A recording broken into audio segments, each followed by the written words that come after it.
Hola y bienvenidos. Hoy vamos a sumergirnos en un tema que de verdad parece sacado del futuro de las conexiones inalámbricas. Hola, ¿qué tal? Pensemos un poco en el mundo al que vamos. Hablamos de realidad extendida, de coches que se conducen solos, de ese Internet táctil que suena a ciencia ficción, Exacto, que un cirujano pueda operar a distancia con un robot. exacto. Y todo eso necesita una conexión que no solo sea súper rápida, tiene que ser fiable a más no poder y, por supuesto, segura. Claro. Pero la pregunta es, ¿cómo consigues eso cuando la gente se mueve, cuando hay obstáculos y además siempre existe el riesgo de que alguien esté intentando escuchar? Esa es, de hecho, la pregunta del millón. Porque el problema de fondo es que las tecnologías que van a permitir esto, como el futuro 6G, usan frecuencias altísimas. ¿Vale? Y estas frecuencias, pues, no son como el wifi de casa que te inunda la habitación y ya está. No, son súper direccionales. Como un puntero láser. Piensa exactamente en eso, en un puntero láser. Ahora imagina lo que significa. Un pequeño desajuste, que te muevas un par de centímetros, que alguien pase por delante, y adiós conexión. Se corta, se esfuma. Y a esa fragilidad súmale la paranoia de la seguridad. Porque ese láser de datos es invisible, pero ¿alguien podría intentar ponerse en su camino para escuchar? Vale, el desafío es enorme, desde luego, y justo por eso me pareció fascinante el material que analizamos hoy. Es una investigación que ataca estos problemas con una idea que de entrada suena, bueno, casi a ingeniería de otra época. Ah, mecánica, casi. Exacto. Una antena que no es estática, que no está quieta, sino que se mueve físicamente para, digamos, perseguir al usuario.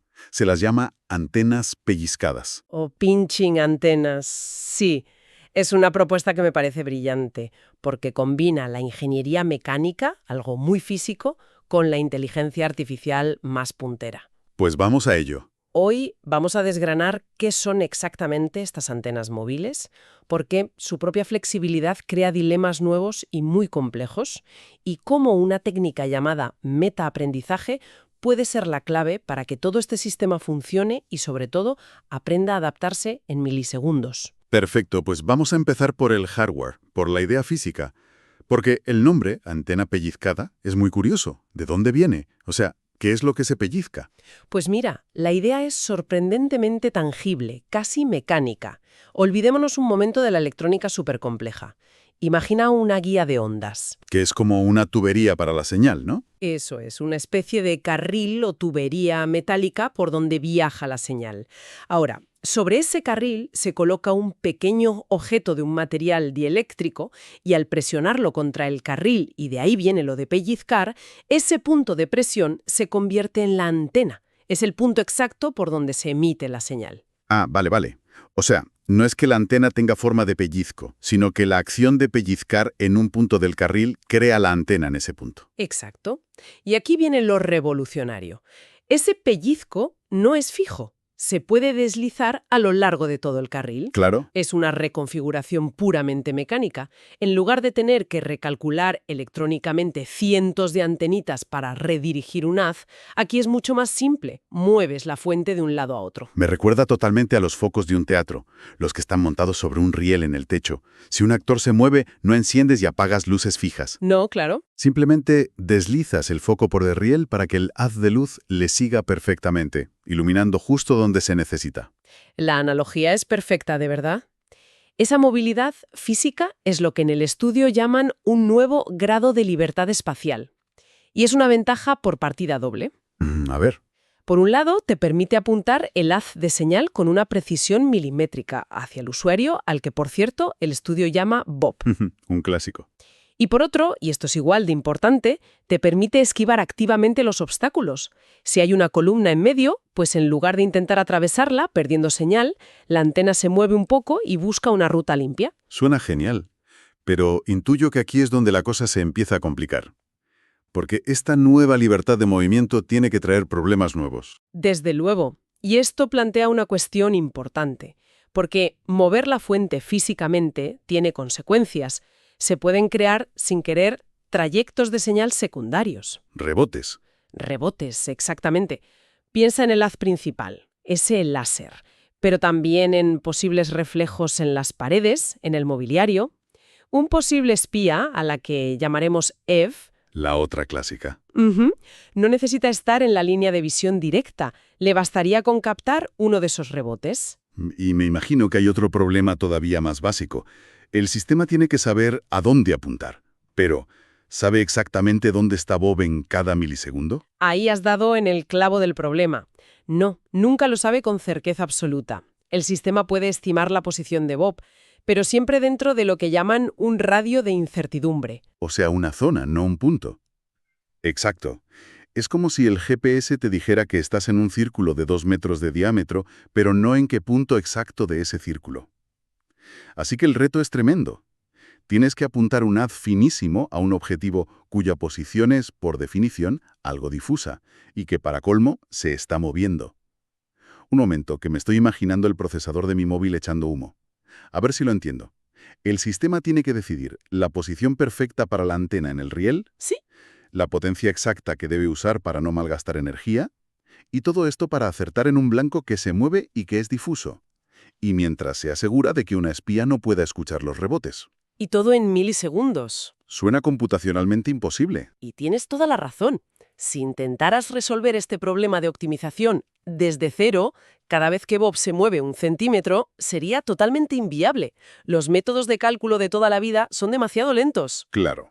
Asumen que tienes tiempo, que el escenario es estático, pero en el mundo real no puedes pausar el universo para hacer tus cálculos. La situación cambia más rápido de lo que tardarías en encontrar la solución. Entonces te enfrentas a un dilema con 3 frentes. Por un lado, quieres ser eficiente, usar la mínima potencia posible para ahorrar batería, Correcto, ese es el objetivo principal, minimizar la potencia. pero está condicionado por 2 restricciones que son sagradas. No las puedes violar. ¿Vale? La primera es la fiabilidad. La conexión de Bob no se puede cortar. La probabilidad de que la calidad de su señal caiga por debajo de un mínimo tiene que ser bajísima. La conexión debe ser sólida como una roca. Y la segunda restricción, la seguridad, que no basta con que la conexión sea buena para Bob, tiene que ser mala para Eve. Precisamente, es la restricción de secreto.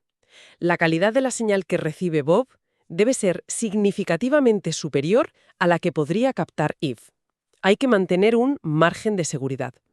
Y como bien decías, hacer todo este balance en tiempo real con métodos convencionales es sencillamente un callejón sin salida. Vale, entonces los métodos tradicionales no sirven porque son demasiado lentos. Esto me deja pensando, si no puedes calcular la solución perfecta cada vez, ¿qué alternativa te queda? ¿Adivinar? No exactamente adivinar, sino algo mucho más sofisticado. Predecir de forma inteligente. Y ahí es donde entra en juego la solución que propone el estudio, el metaaprendizaje. Ajá. En concreto, un algoritmo que se llama MAML, que son las siglas de Model Agnostic Meta-Learning. Metaaprendizaje. Lo he oído describir como aprender a aprender. ¿Qué significa eso en este contexto?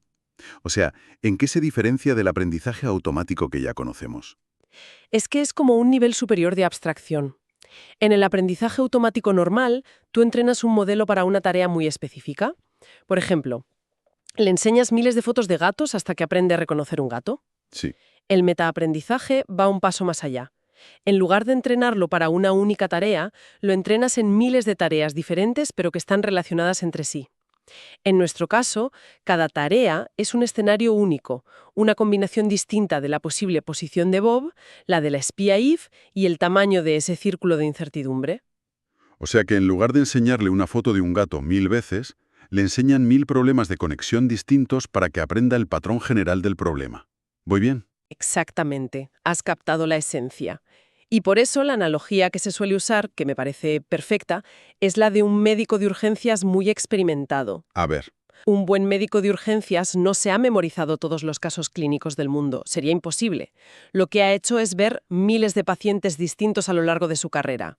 Ha desarrollado una intuición, una base de conocimiento tan sólida que cuando entra un paciente nuevo, aunque presente una combinación de síntomas que nunca ha visto antes, sabe casi al instante por dónde empezar. Sabe qué 3 o 4 pruebas tiene que pedir. No empieza de cero. Eso es, no empieza de cero cada vez. Y eso es lo que hace este sistema MAML. No aprende una solución única y rígida. Aprende a encontrar soluciones rápidamente. Justo, Aprende un punto de partida o una inicialización excelente para cualquier situación que se le presente. Así, cuando se enfrenta a un escenario nuevo en el mundo real, ya parte de esa base tan sólida. Solo necesita un par de mediciones del entorno y unos pocos ajustes para dar con la configuración óptima. Es lo que se llama adaptación de pocas muestras o few-shot adaptation. Y esa es la clave de la velocidad. El 90% del trabajo, digamos, ya está hecho gracias a ese entrenamiento previo en miles de escenarios. El sistema ha aprendido la gramática del problema, no solo una frase de memoria. Esa es la idea. Y le permite adaptarse de forma casi instantánea, que es justo lo que se necesita en un entorno tan dinámico. Muy bien, la teoría es elegante, desde luego, pero ¿funciona en la práctica? Porque la investigación es muy exhaustiva. Compara este enfoque MAML con otros 5 métodos diferentes para ver si de verdad es superior. Sí, y esa comparación es crucial para entender el valor de la propuesta. Lo enfrentan a un abanico de alternativas, desde un método de metaaprendizaje más simple a un sistema de aprendizaje por refuerzo que aprende de cero en cada situación, pasando por un método de optimización clásico, que sería perfecto si tuviéramos tiempo infinito. Claro. Y, por supuesto, las soluciones más básicas, una antena fija en un punto o una que solo ajusta la potencia pero no se mueve. Entendido.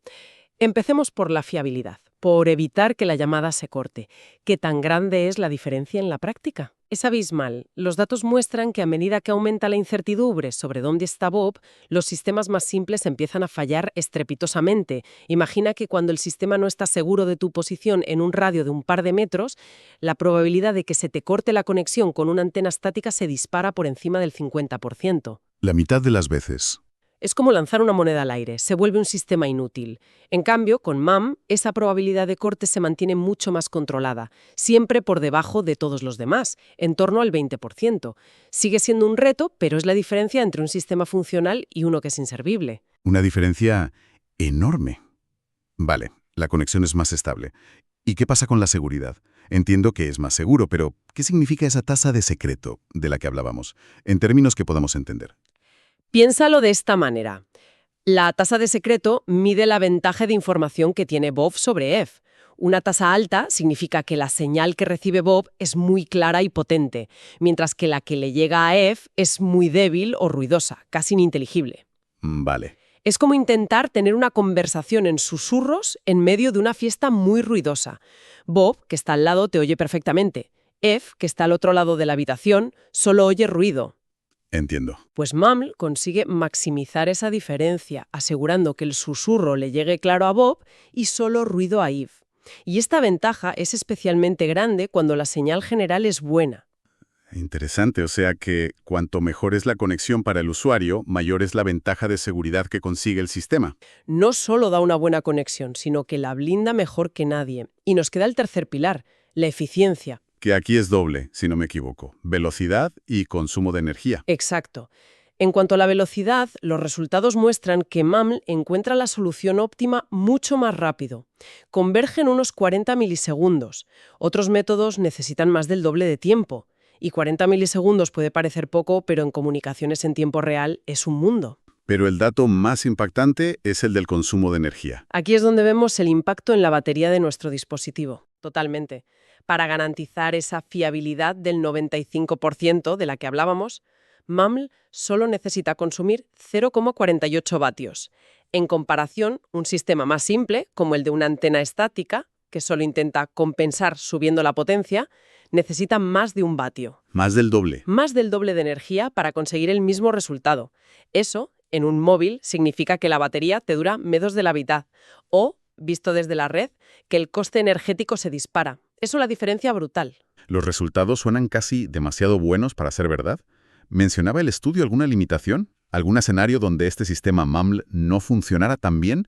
Porque en el mundo real siempre hay una pega. Es una pregunta muy pertinente. Si bien los resultados son muy positivos, hay que tener en cuenta que se basan en simulaciones. La implementación en hardware real, con las imperfecciones de los motores, los sensores y el entorno físico, presentará nuevos desafíos. Claro.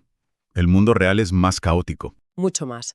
Además, el entrenamiento de un modelo de metaaprendizaje es computacionalmente muy costoso y requiere una cantidad ingente de datos de escenarios simulados. aunque una vez entrenado es rapidísimo, la fase de educación del sistema es un proceso muy intensivo que hay que realizar previamente. El estudio se centra en demostrar el potencial del concepto y el siguiente paso sería, sin duda, enfrentarlo a las complejidades del mundo físico. Entendido. Entonces, si tuviéramos que resumir las ideas clave que hemos extraído, por un lado tenemos una innovación de hardware, física y tangible, estas antenas que se deslizan por un carril para cazar la mejor señal. Por otro lado, esa misma genialidad mecánica crea un problema de control endiablado, un acto de malabarismo constante entre fiabilidad, seguridad y eficiencia, que además se complica por la incertidumbre de no saber nunca dónde está el objetivo exactamente. Y la solución a ese problema no viene de más hardware, sino del software, de una inteligencia artificial muy avanzada. El metaaprendizaje le da al sistema una especie de intuición entrenada en miles de escenarios, Sí. permitiéndole adaptarse a cualquier situación nueva casi al instante, en lugar de tener que empezar a calcular desde cero.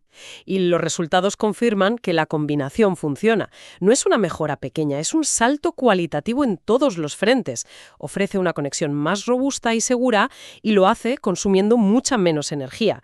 Son precisamente las características que necesitarán las redes del futuro para cumplir sus promesas. Y esto me lleva a una reflexión final. Este es un ejemplo perfecto de cómo la fusión de dos mundos, la ingeniería física con una antena que se mueve y la inteligencia artificial abstracta con un software que aprende a aprender, resuelve un problema que ninguna de las dos podría solucionar por separado. Totalmente. El hardware crea la posibilidad, el movimiento, y el software inteligente le da el cerebro para que ese movimiento sea útil y eficiente. Totalmente. Y esto nos deja con una pregunta abierta fascinante. Si esta simbiosis entre hardware reconfigurable y software adaptativo funciona también aquí, ¿en qué otros campos podríamos ver revoluciones similares? Pienso en la robótica, con robots que puedan adaptar su forma física a distintas tareas, o en materiales inteligentes que cambian sus propiedades y un software que aprenda cuál es la mejor configuración para cada momento. Las posibilidades son inmensas. Sin duda, una idea para seguir explorando. Gracias por acompañarnos en este análisis. Hasta la próxima.